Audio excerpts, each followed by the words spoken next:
Oh boy, look at that. I'm back in my office, not in front of the pool of the ocean today, but I am still who I am. Kenny Polcari, your host of the party, and today is Wednesday, October 12th, 2022. And what's happening today? Well, it's finally here. We're going to get the reads on inflation, the latest reads on inflation, and what is that's going to tell us, right? So yesterday, stocks attempted to rally, right? The Dow, the Russell, and the Transfers all ended the day higher, while the S&P and the NASDAQ continue to get crushed. The PPI, which is due out this morning at 8:30, came out. The CPI is due out tomorrow. The PPI is a little bit hotter than the expectation. Oh boy. Pepsi came out to report. And what are they going to say about the global economy? U.S. futures bouncing off of the 2022 lows on the S&P at 35.85.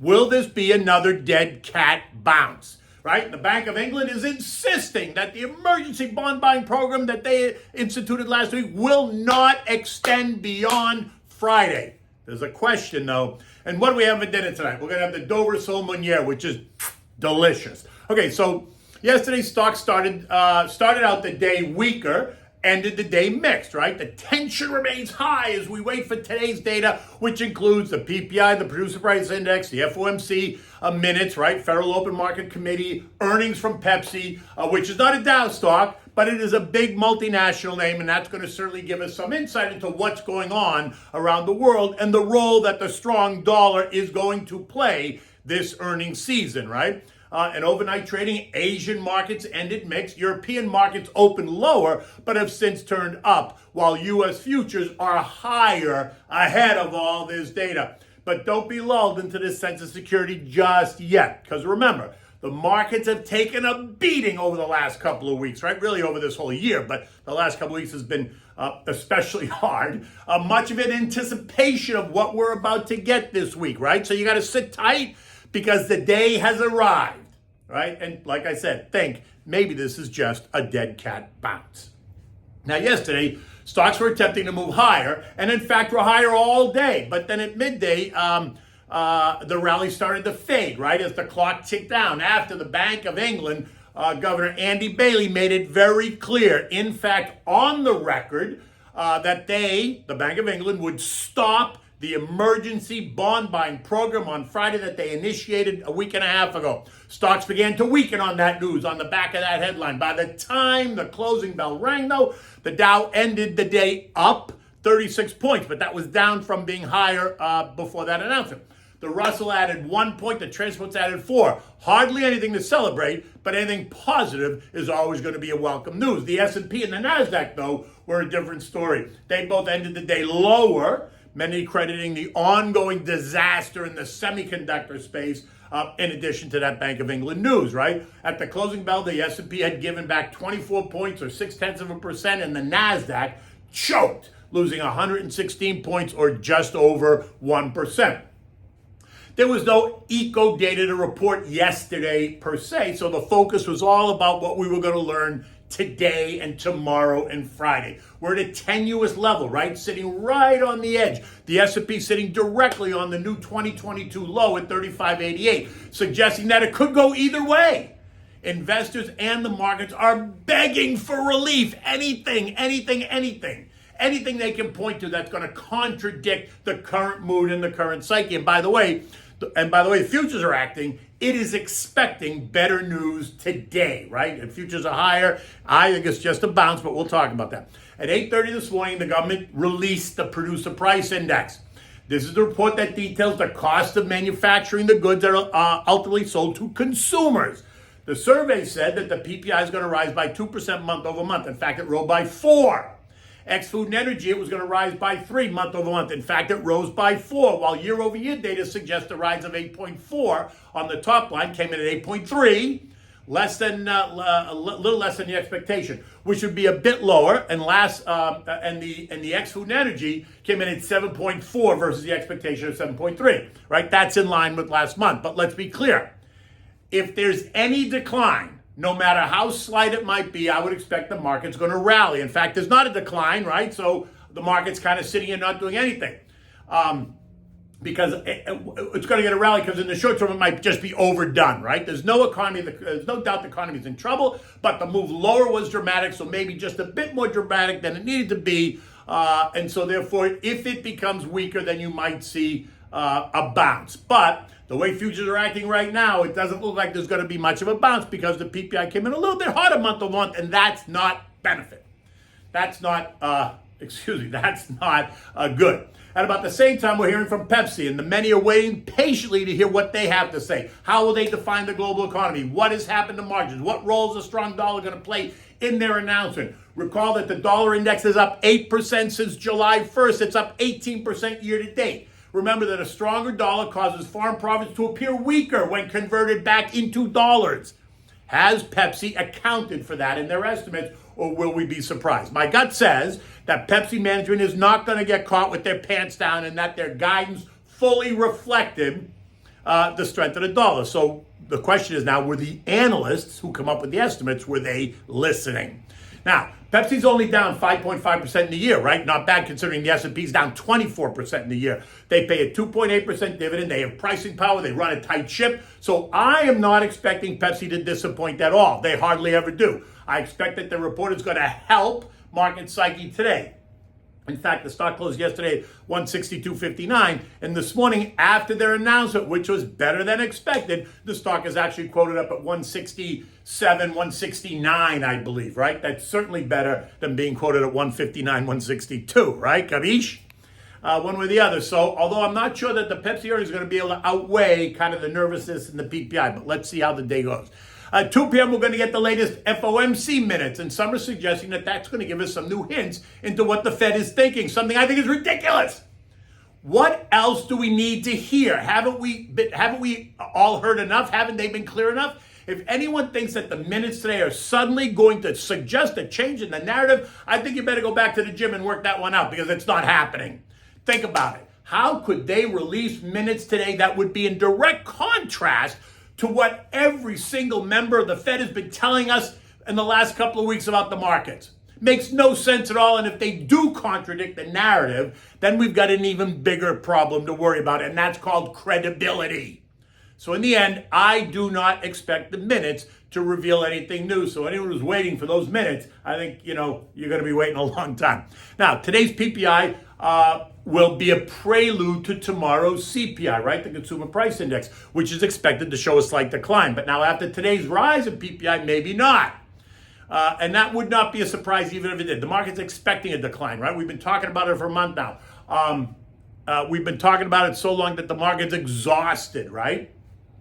But what do you think is going to happen? If the report comes in as expected and shows a slight decline, it's still running at 40-year highs, so it's not going anywhere significantly, and that's only going to add any fuel to any rally that begins today. If we see a decline, right? Think relief. But understand that the price of oil, which is part of the data set, has surged 20% since the start of October, and that increase is not reflected in either the PPI or the CPI this month, right? That's a November data point.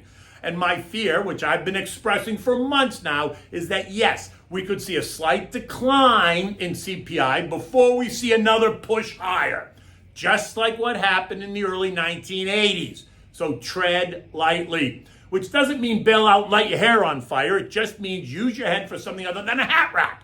If you're a long-term investor building a long-term portfolio, don't get drawn into the FOMO reaction, right? The fear of missing out. Stocks are down big. There's plenty of time to get in if you're not already in. Now, if you're a day trader, then get ready because any reaction to the upside is sure to be swift. But if you're a long-term investor, relax, sit back, take time to recognize what's going on. I mean, as a day trader, recall what happened last Monday and Tuesday. The market just rocketed higher and then it gave it all back, right? Later in the week, we're going to get retail sales data that comes out on Friday, along with earnings from JP Morgan, Citi, Wells Fargo, and Morgan Stanley, which are being rumored to be better overall, but going to show some weakness in investment banking, consumer credit, mortgage originations, et cetera, et cetera. I mean, recently, the news has been all about how these same banks are setting aside billions of dollars to prepare themselves for the expected massive losses created by consumer credit defaults. So it appears that they're fully expecting tougher times ahead, I'm just saying, and they are preparing for that. So don't be surprised when you see higher allocations for loan loss reserves. Last night, Joey did a CNN interview with Jake Tapper. And Jake Tapper asked him directly if Americans should be preparing for a recession. And his answer was an emphatic no. We should not. Saying that there is nothing in the data to suggest a recession is coming. But remember, he lives in the White House. But then he qualified it by saying, well, maybe we're going to have a very slight pullback, but nothing yet worked up about. Which is interesting because yesterday the International Monetary Fund came out and cut the global growth forecast, saying that the worst is yet to come and that another 20% decline is certainly possible if the Fed and the other central banks around the world continue down this rate hiking path.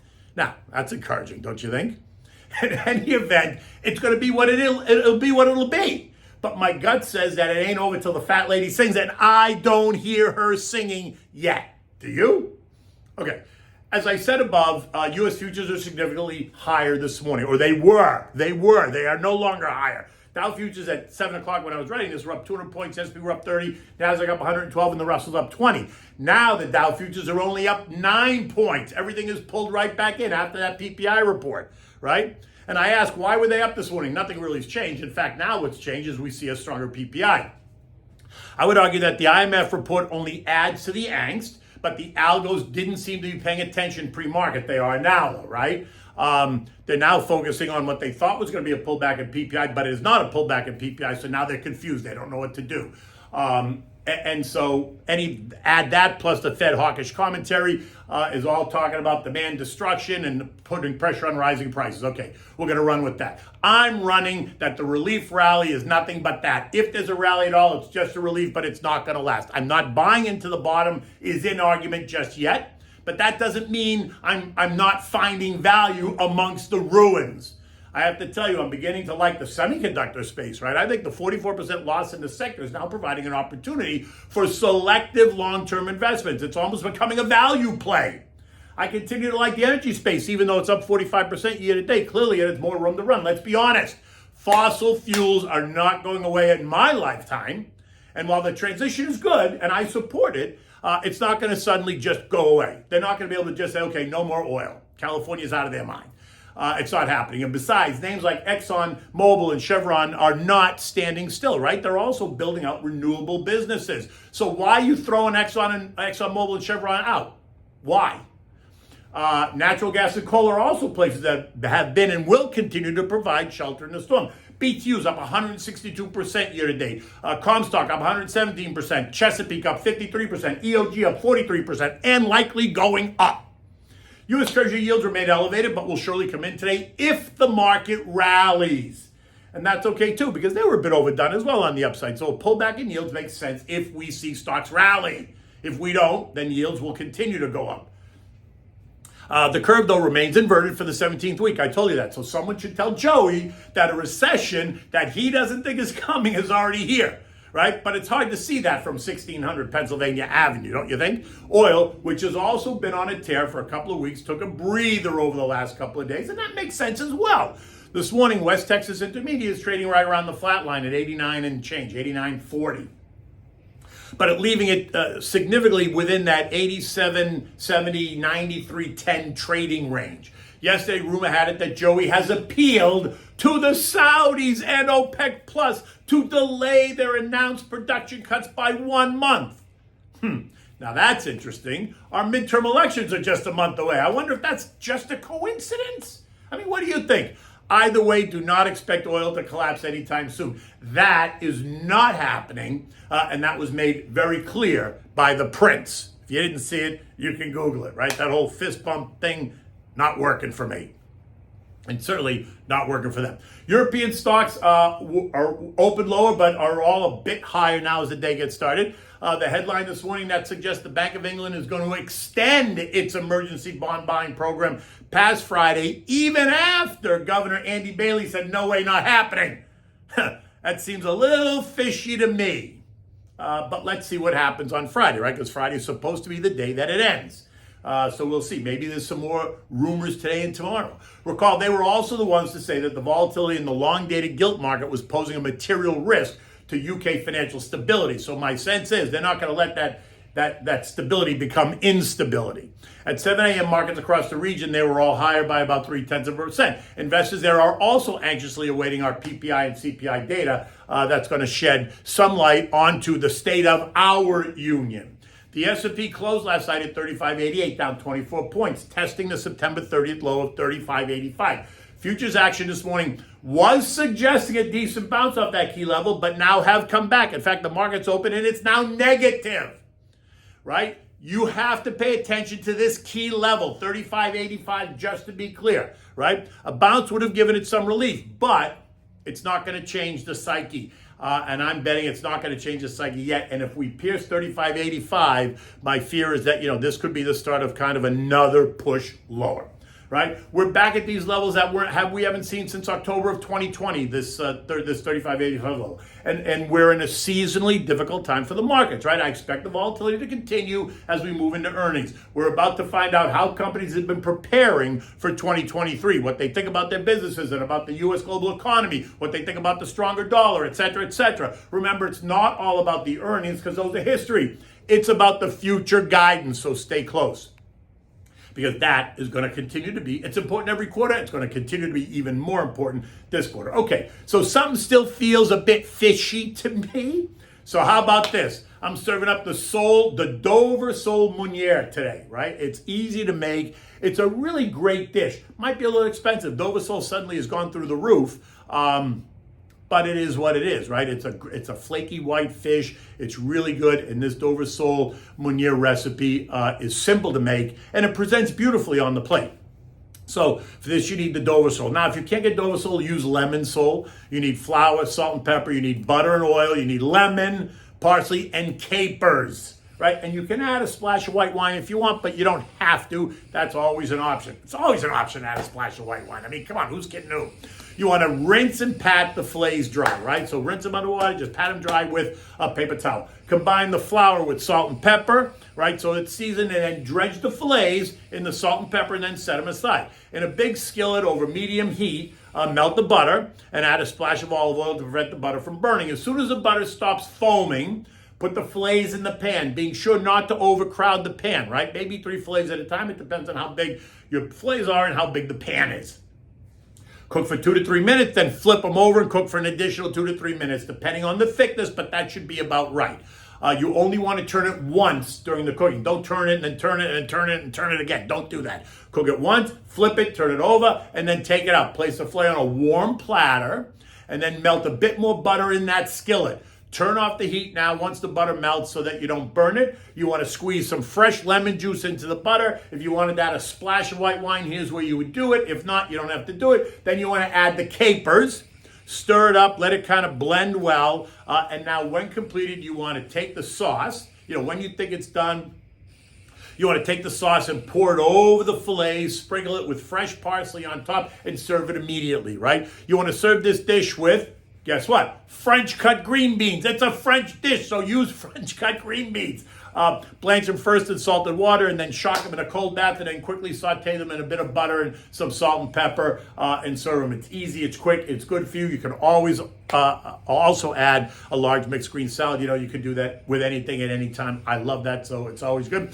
And complete this with the same white wine that you may have used if you were cooking it. You know me, I'm going with the Pinot Grigio Santa Margherita, but that's what I do. In any event, you can see it's another gorgeous day here in South Florida, and it's going to be sun's out, not a cloud in the sky. It's going to be a great day. Until tomorrow, take good care.